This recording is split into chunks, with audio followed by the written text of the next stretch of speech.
Right. So today we're doing a deep dive into Nigeria. We're going way deeper than the headlines to try to understand, like, what's really going on in this situation. Yeah, absolutely. And what it can tell us about the Nigerian police. Yeah.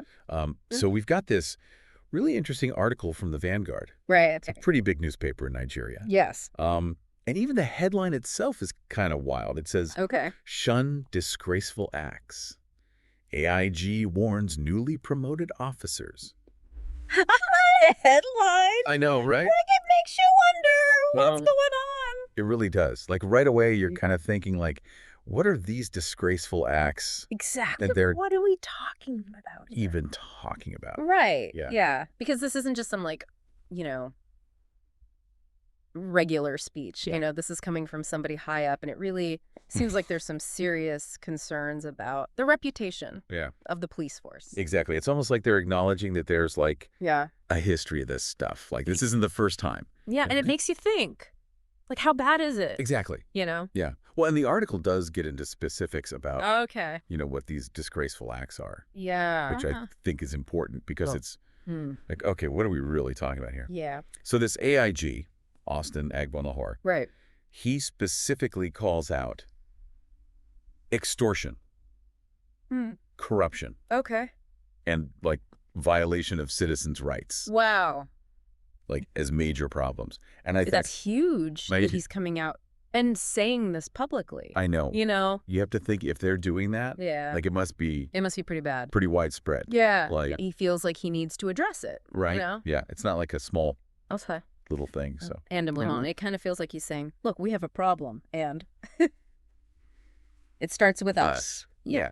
So to kind of understand this better, maybe we should talk a little bit about how the Nigerian police how does this all force is set up. Yeah. Okay, yeah, because I think understanding that context is going to help us see why this is a big deal. Sure. So the AIG, the Assistant Inspector General, that's a pretty high-ranking position. They oversee an entire zone, which is a huge geographical area. So this warning was not just to a couple of rookies. This was to a whole bunch of newly promoted officers. Oh, wow. So this is like a really widespread thing. This isn't just... This is not a small local issue. Yeah. So it makes you wonder, why? Like, why is this happening? Yeah. Is it a lack of training? Training? Low pay? Yeah. Or even just like... Or is it deeper? Deeper societal problems that are kind of filtering into the police? Yeah. Yeah. I mean, that's a tough question. It's probably all of the above, to be honest. Yeah. I mean, there are people who argue that, the low salaries, not enough training, that kind of pushes officers to maybe do extortion or take bribes. Right. But then others will say it's more of a cultural thing, like a culture of impunity where police aren't really held accountable for what they do. Right. So they feel like they're above the law. Right. So it's not like a simple fix, Yeah. And this warning is just the first step. Yeah, it's just the beginning. You know what I mean? It's the start of a conversation. It just brings up all these really close. other questions about, okay, well, how do we really fix this? Right. Yeah. How do you make a real change in the police force? And then it makes you wonder, like, what impact? Is this really going to do anything? Is this going to have... Yeah. Is this just for show?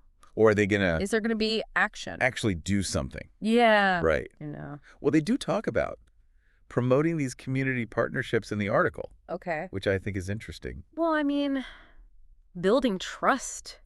Yeah. Between the police and the community, like, huge. The most important thing, Yeah. Because if people don't feel safe, reporting crimes. Right. Or working with the police, then... Yeah, then nothing gets... It's impossible to do anything, right? And community policing, where officers are out there engaging with people, building relationships, that can be really powerful. It can, yeah. So, bringing this back to the listeners, even if you're not in Nigeria, this seems like a small thing, but it really touches on these huge issues about police conduct, corruption. The balance of power. Yeah. Power. Like, who has the power? And those are all things that affect everyone all over the world. Yeah. So how do we hold our own law enforcement accountable? Yeah. How do we make sure that they're doing what they're supposed to be doing? I mean, that's the question. That's the question. And this whole thing has really highlighted the need for transparency, accountability, and just like ongoing reform in all police forces everywhere. Yeah.